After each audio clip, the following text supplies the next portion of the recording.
Hello friend, कैसे हैं आप सब। उम्मीद करती हूँ आप सब अच्छे होंगे। मैं भी अच्छी हूँ। तो मैं सुनीता स्वागत करती हूँ एक और न्यू वीडियो में। आज का वीडियो बहुत ही खास होने वाला है। कुछ मैं तरीके बताऊंगी सिलाई से ही, कटिंग से ही जुड़े। तो वीडियो को लास्ट तक ज़रूर देखिएगा। अगर वीडियो पसंद आए तो वीडियो को लाइक एंड चैनल को सब्सक्राइब करना बिल्कुल भी मत भूलिएगा। बेल आइकन को दबाना तो भूलिएगा नहीं, ताकि मेरा जो वीडियो को नोटिफिकेशन है वो सबसे पहले आप तक पहुंच सके। तो चलिए वीडियो को स्टार्ट करते हैं। तो यहाँ आप लोग देख सकते हैं मेरे बच्चों की मस्ती। इनकी मस्ती ऐसी ही चलती रहती है। उनको कुछ भी नया सामान मिल जाता है तो इनको 2 पॉलीथीन मिल गई थी, उनमें इतनी मस्ती चलने लगी है। फिर वो बोलती हैं कि मेरा मम्मी वीडियो बना लो, और ये इसको अनार दिए हैं खाने के लिए, दे देती हूँ। तो यहाँ देख सकते हैं हमारे यहाँ जमकर बारिश हो रही है। बारिश रुकने का नाम ही नहीं ले रही है। और यहाँ मैंने छोटा सा अपना जो डेकोरेशन किया है वो इन पेड़ों से किया है। और ये पेड़ मैं बिल्कुल 10 रुपये का लेके आई थी। इतना ज़्यादा हो गया है ना, इतना ज़्यादा, एक कटिंग सी लगता है ना, बहुत ज़्यादा बढ़ता है। तो बेल टाइप का होता है, आप इसको कितना भी चाहे उतना लंबा कर सकते हैं। तो यहाँ मैंने ये अभी लगाया है, इसको भी अभी लगाया है। ये है मनी प्लांट, बड़ा वाला मनी प्लांट है ना, बहुत प्यारा लगता है देखने में। देखिए इनकी कटिंग मैंने कहाँ कहाँ लगाई है, बहुत बड़ी बड़ी हो भी गई हैं। तो यहाँ देख सकते कितना लंबा लंबा हो गए। इसको तो मैंने अभी तोड़ भी दिया था। अगर आप इसको तोड़ेंगी नहीं ना, कितना भी इसको लंबा कर सकती हो। यहाँ देख सकते हैं आप मेरे बाहर का नज़ारा। बहुत प्यारे फूल फूलते हैं इसके रोज़ाना, लेकिन मैं रोज़ाना सोचती हूँ वीडियो बनाने का, नहीं बना पाती हूँ। आज मैंने सोचा कि चलो बना ही लेती हूँ। तो बहुत प्यारा लग रहा था। बारिश भी होती रहती है ना, तो बारिश की वजह से बाहर निकल भी नहीं पाते हैं, तो वीडियो नहीं बना पाते हैं। और हमारे यहाँ क्या है ना कि हमारे यहाँ तीन तीन तीन मंजिल का जो घर है ना वो है। तो सब में रहते हैं ना, तो सब लोग एकदम बैठे रहते हैं अपने अपने बालकनी में, देखते रहते हैं। और हम लोग हैं जो नीचे रहते हैं, तो कुछ भी करते हैं ना तो सब एकदम, थोड़ा सा भी अगर वीडियो मोबाइल चलाएंगे तो भी सब टोकने लगेंगे। मतलब होता है ना, एक सब देखते रहते हैं। तो है, मैं इतना ज़्यादा कंफर्टेबल नहीं होती हूँ, तो मैं वीडियो ज़्यादा नहीं बनाती हूँ। लेकिन मैं कभी आपको बना के दिखाऊंगी, मौका मिलेगा मुझे तो बस ये तो मेरा थोड़ा सा जो रूटीन रहता है, मैंने शूट किया था, आप लोगों को दिखा दिया। ज़्यादा तो मैं कर ही नहीं पाती हूँ। यहाँ मैं सीधा आ गई हूँ दोपहर को सिलाई करने के लिए। तो देखिए रात को मैंने कटिंग नहीं कर पाई थी, इसलिए मैं अभी कटिंग कर रही हूँ। तो मैंने सोचा कि चलो बैठने से अच्छा है तो कटिंग ही कर लेती हूँ। लेकिन मेरे दोनों बच्चे ही अभी जाग रहे हैं, बहुत ज़्यादा डिस्टर्ब भी हो रही हूँ मैं। लेकिन क्या ही कर सकते हैं, काम तो करना है। अब ऐसा तो है नहीं है कि फिक्स टाइम है। अगर हम नहीं किसी वजह से रात को काम कर पाए हैं तो हमको सुबह करना पड़ेगा, लेकिन काम तो करना ही है। तो यहाँ मैं कुछ उसी के बारे में बात करूँगी कि जैसे कि हम जो हाउस वाइफ होती हैं ना, वो हमारा होम बुटीक ही होता है ज़्यादातर। बहुत ही कम लोग बाहर कर पाते हैं, करते हैं। लेकिन जब उनके पास बजट आ जाता है, उनके बच्चे थोड़े से बड़े हो जाते हैं, लेकिन जो शुरुआत करते हैं ना वो अपने होम बुटीक से ही करते हैं। तो बस ये छोटा सा मेरा होम बुटीक ही है। आप लोगों को मैं दिखाऊंगी कि मेरे पास क्या क्या सामान है, अभी क्या क्या मेरे पास था। तो उस एक पर दिन मैं वैसे ही वीडियो आऊँगी। और अपने टॉपिक की ओर बढ़ते हैं। तो कटिंग में जो कपड़ा का कटिंग करते हैं जब हम, तो उसमें फिनिशिंग कैसे लाएं। तो उसमें फिनिशिंग लाने के लिए आपको सबसे पहले अपनी जो कैंची होती है ना वो अच्छी होनी चाहिए। अच्छी का मतलब ये नहीं है कि आपकी कैंची महंगी होनी चाहिए, नहीं, महंगी से कोई वो नहीं है इसका। आपकी जो कैंची में धार होती है ना वो बिल्कुल अच्छी होनी चाहिए, प्लेन होनी चाहिए। आपकी कैंची में कोई भी मतलब एक होता है ना खुरदरापन, तो वो नहीं होना चाहिए। यानी धार परफेक्ट होना चाहिए। कैंची आपकी कैसी भी चलेगी, उससे कोई फ़र्क नहीं पड़ता है। तो जब आपकी कैंची अच्छी होगी, कैंची में धार अच्छी होगी, तो कपड़ा अपने आप फिनिशिंग के साथ कटेगा। मैंने खुद ये महसूस किया है, मैंने खुद ये सारी चीज़ें सीखी हैं, सीखती आ रही हूँ। इसीलिए मैं आप लोगों को बता रही हूँ कि जो भी बिगनर्स हैं ना, वो इन चीज़ों का ध्यान ज़रूर रखें। तो आपकी हर चीज़ में फिनिशिंग जल्दी आने लगेगी। यानी कि आपको ज़्यादा समय तक कोई भी काम नहीं करना पड़ेगा, और उसमें आपको जल्दी ही सफलता मिल जाएगी। जैसे कि सबसे पहले हम जब कपड़ा ही काटते हैं ना, तो उसमें ही हमारी फिनिशिंग नहीं आती है कई दिनों तक, मतलब कई हमें महीने लग जाते हैं किसी किसी को, तो कि कपड़ा ही प्लेन नहीं कटता है। तो अगर आपकी कैंची अच्छी रहेगी, बिल्कुल प्लेन रहेगी, धार उसमें परफेक्ट रहेगी, कपड़ा अपने आप फिनिशिंग के साथ कटेगा, ये मैंने खुद महसूस किया है, तो तभी मैं आप लोगों को बता रही हूँ। दूसरा पॉइंट आता है कि जब आप कपड़ा काटते हैं ना तो उसको फोल्ड करते हैं जैसे कि, तो उसको आपको बिल्कुल फिक्स कर लेना चाहिए। फिक्स करने के लिए आपको क्या चाहिए, आपको चाहिए कपड़े में टक करने वाले पिन। तो ये पिन कहीं भी मिलने लगे हैं आजकल, तो बहुत ज़्यादा मिलने लगे हैं, तो आप इन पिनों को मंगा सकती हैं। और कपड़ा आपको कपड़ा जब आप काटेंगी तो उसको पिन लगा के बिल्कुल फिक्स कर लेना। कपड़ा इधर का उधर नहीं खिसकना चाहिए, तो आपका कपड़ा बिल्कुल दोनों जो पल्ले होते हैं ना वो बिल्कुल बराबर कटेंगे। यानी कपड़ा हमारा जब कहीं इधर उधर खिसक जाता है ना तो उससे भी हमारी कई गलतियां होती हैं, कपड़ा आड़ा तिरछा हो जाता है। तो इस बात का आप ज़रूर ध्यान दे देना। अगर आपको ये पिन शॉप पे नहीं मिल पाते हैं, आपके पास नहीं है शॉप, तो आप इसको ऑनलाइन बिल्कुल आसानी से मंगा सकते हैं। बहुत सारे आ जाते हैं, मैंने 100 रुपये की मंगाए थे, बहुत सारे आ गए थे। अगर आपके पास ये पिन नहीं है तो आपके पास जो सुई होती है ना वही सिलने वाली, आप उससे भी टक कर सकते हैं। आप सेफ्टी पिन का यूज भी कर सकते हैं, उससे भी टक कर सकते हैं। मैंने ये सब चीज़ें की हैं, इसीलिए मैं आपको बता रही हूँ कि ज़रूरी तो नहीं है हमारे पास हर चीज़ होनी चाहिए। हो जाती हैं धीरे धीरे अपने आप हो जाती हैं हर चीज़, लेकिन शुरुआत में हमें कई परेशानियों का सामना भी करना पड़ता है। लेकिन अगर आपको सफल होना है, काम आपको करना है, तो थोड़ी सी चीज़ों में ही आपको काम की शुरुआत करनी पड़ेगी, तभी जाके आप आगे बढ़ पाएंगी।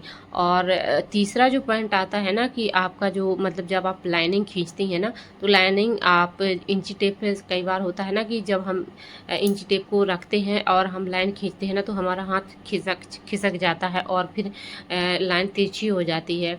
तो आपको कोई भी स्केल ख़रीद लेना है। अगर आपके पास वैसे स्केल नहीं ख़रीदना है आपको, तो आपके घर में जो हम पढ़ते थे ना उस टाइम के स्केल पड़े रहते हैं, उससे आपको लाइन खींचना, उससे बिल्कुल सीधा लाइन आती है और परफेक्ट भी आएगी उससे। तो इस बात का भी आपको ध्यान रखना है। अगर आपके पास स्केल भी नहीं है तो आपके पास खाना बनाने वाली बड़ी वाली चम्मच होती है, वो ज़रूर होगी, वो तो हर घर में होती है। आप उससे भी अच्छे से लाइन खींच सकते हैं। मैंने कुछ उसको यूज किया इसलिए मैं बता रही हूँ आज आप लोगों को। तो बड़ी वाली चम्मच आप लीजिए, उसको रख के आप लाइन को बिल्कुल परफेक्ट तरीके से खींच सकते हैं। अगला जो पॉइंट आता है फिनिशिंग कटिंग में लाने के लिए, वो होता है चौक। चौक भी बहुत इम्पोर्टेंट रोल निभाती है हमारी कटिंग में। तो अब आप लोग बोलेंगे कि चौक का क्या निभाती है, वो तो खाली टिक लगाने के लिए होती है। तो देखिए ऐसा नहीं है, चौक से भी काफ़ी कुछ हमें सीखने के लिए मिलता है। मतलब काफ़ी कुछ उससे भी हमें हमारे कपड़े में सुधार आता है, बहुत ज़्यादा आता है। तो उसमें क्या आता है कि आपकी जो चौक की नोक होती है ना वो हमेशा पतली होनी चाहिए। जैसे कि आपने देखा होगा जो मार्केट से चौक लाते हैं वो हमेशा चारों साइड पतली रहती है, बीच में मोटी रहती हैं, लेकिन जब वो टूट जाती हैं या फिर टिक लगाते लगाते वो मोटी हो जाती हैं। तो हम कई लोग फिर उससे परेशान हो जाते हैं, उसको सीधा फेंक ही देते हैं। तो आपको फेंकना नहीं है, आपको चौक को कहीं पर भी रगड़ के, चाहे ज़मीन पर चाहे कहीं किसी खुरदरी जगह पर, आप उसको रगड़ के उसका कोना बना सकते हैं। जैसे कि अगर चौक पतली रहेगी ना तो उससे जो निशान लगता है ना बिल्कुल पतला लगता है, और फिर उस पर कटिंग भी हमारी छोटी बड़ी नहीं होती। जैसे कि कई बार होता है ना कि हम मोटा निशान लगाते हैं, फिर हमारा इधर का उधर कट जाता है तो छोटा बड़ा कपड़ा हो जाता है, तो उससे भी हमें काफ़ी दिक्कतें होती हैं। तो देखिए इन सारी चीज़ों का आप ध्यान रखेंगे ना तो आपकी कटिंग में जो फिनिशिंग बहुत जल्दी आने लगेगी।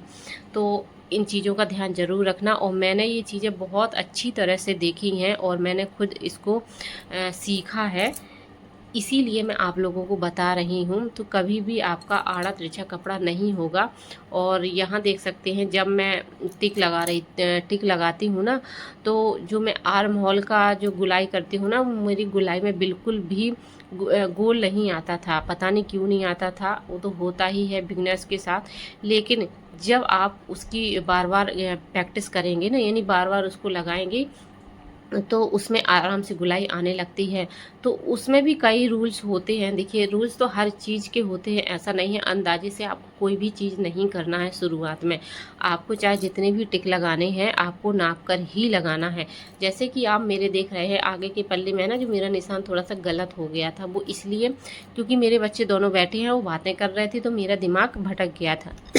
तो मैं तो ज़्यादातर बोलूँगी कि आप जब कटिंग करें ना तो बिल्कुल सुनसान समय पर करें, यानी बिल्कुल शांतिमय समय में करें। ज़्यादातर कटें तो रात को ही करें जब सब लोग सो जाते हैं, उस वो टाइम सबसे अच्छा रहता है। आपका दिमाग आपके पास रहेगा, आपको कोई डिस्टर्ब करने वाला नहीं रहेगा, तो आपका गलत बिल्कुल भी होने वाला नहीं है। तो अगर आप इन सारी चीज़ों को फॉलो करते हैं और अच्छे से ध्यान लगाकर काम करेंगे, रोज़ाना काम करेंगे, यानी चाहे वो थोड़ा सा हो, लेकिन ऐसा नहीं है कि आप रोज़ाना बिल्कुल इतना सारा काम करें, नहीं, आप थोड़ा सा भी करें लेकिन डेली करें उसको, तो आपका एक रूटीन बना रहेगा और आपको हर दिन कोई ना कोई चीज़ सीखने के लिए ज़रूर मिलेगी। तो मेरी कटिंग में जब से फिनिशिंग आने लगी धीरे-धीरे, तो मेरी सिलाई में भी फिनिशिंग आने लगी। पहले मेरा क्या होता था, आगे के पल्ले छोटे हो जाते हैं जब मैं साइड वाली सिलाई डालती थी और पीछे का पल्ला बड़ा रह जाता था, पता नहीं क्यों होता था, लेकिन अब बिल्कुल भी नहीं होता है। और मेरे से क्या गलती होती थी, जब मैं बाजू जॉइंट करती थी ना, तो उसके जो नीचे का सिलाई वाला होता है ना, तो एक छोटा एक बड़ा हो जाता था। तो फिर वो सारी कटिंग से ही होता है। तो अब मेरी बिल्कुल कटिंग परफेक्ट रहती है, तो मेरा छोटा बड़ा कहीं पर भी नहीं होता है, जॉइंट में जॉइंट मिल जाता है। तो देखिए, हमें कटिंग पे सबसे ज़्यादा ध्यान देना है और कटिंग पर हर कोई ध्यान देता है, वो चाहे जितना भी बड़ा टेलर हो। आप देखना, वो कटिंग बहुत सोच समझ कर करते हैं। सिलाई भले ही कोई कितनी स्पीड में कर ले, करता हो, बढ़ जाती है जल्दी स्पीड, लेकिन कटिंग की इतनी जल्दी नहीं बढ़ पाती है। कटिंग जब हम देखिए, जो हम कपड़ा रोज़ बनाते हैं उसका तो चलो ठीक है, हमें अंदाज़ा पड़ जाता है, लेकिन जब हम कोई नया डिज़ाइन आती है उसको बनाते हैं ना, तो हम बड़े टेलर वाले भी बहुत सोच समझ कर उसको कट करते हैं। तो आपको कटिंग बहुत सोच समझ के करना है। आप जितना कटिंग पर ध्यान दोगी, आपकी स्टिचिंग उतनी आसान होती चली जाएगी, उतना जल्दी होता काम हो जाएगा और स्पीड भी आपकी बढ़ जाएगी। तो मेरी कटिंग में ही पहली गलती मैं करती थी, इसलिए मुझे सिलाई में बहुत ज़्यादा समय लगता था। लेकिन अब मेरी कटिंग में काफ़ी फिनिशिंग आने लगी है, तो मेरी सिलाई में भी फिनिशिंग आने लगी है। जैसे कि आप मेरी सिलाई में देख ही सकते थे, मैंने दिखाया भी है कितनी फिनिशिंग के साथ मेरा जो काम होता है, और मैं बहुत आराम से करती हूँ, जल्दीबाजी में बिल्कुल भी नहीं करती हूँ। तो बस ये रहा जो टिप्स थी जो मैंने बताई हैं। अगर आपको कुछ टिप्स इनमें से समझ में आई हो और कोई जो भी ना आई हो, तो कमेंट करके ज़रूर बताइएगा, मैं फिर से बताऊँगी। क्योंकि जो मैंने किया है बिगनर्स के लिए, देखिए, हर छोटी छोटी बातें बहुत बड़ी होती हैं। जो जो बड़े टेलर होते हैं उनको कोई फ़र्क नहीं पड़ता, लेकिन हम जैसे जब हम काम को सीखते हैं ना, तो हमें छोटी छोटी सी बातों पर ही ध्यान देना पड़ता है, तभी हम जाके बड़ा काम कर पाते हैं। तो यहाँ देख सकते हैं, मेरी छोटी वाली ही बेटी की स्कूल की तैयारी हो गई है पूरी, और इसके लिए स्लेट पेंसिल लेके आए हैं, तो वही सिखा रहे थे। इसके पापा के ऐसे लिखना पड़ता है, इससे बन जाता है लिखते। तो ये रहा आज का वीडियो, मिलते हैं नेक्स्ट वीडियो में। जब तक आप अपनी सेहत का बहुत ध्यान रखिए, क्योंकि ये समय बहुत ज़्यादा ख़राब चल रही है। जितना आप अपनी सेहत का ध्यान रखेंगे उतना ही आप काम कर पाओगे। तो सबसे पहले आप अपनी सेहत पर ध्यान ज़रूर दीजिए, तभी जाके आप आगे बढ़ पाओगी। तो बस मिलते हैं नेक्स्ट वीडियो में। और वीडियो अच्छा लगा हो तो बार बार मैं कहती हूँ, वीडियो को लाइक ज़रूर कीजिएगा, एक छोटा सा कमेंट ज़रूर कीजिएगा, ताकि मुझे भी पता चल सके कि मेरा वीडियो कोई देखता है। मिलते हैं नेक्स्ट वीडियो में।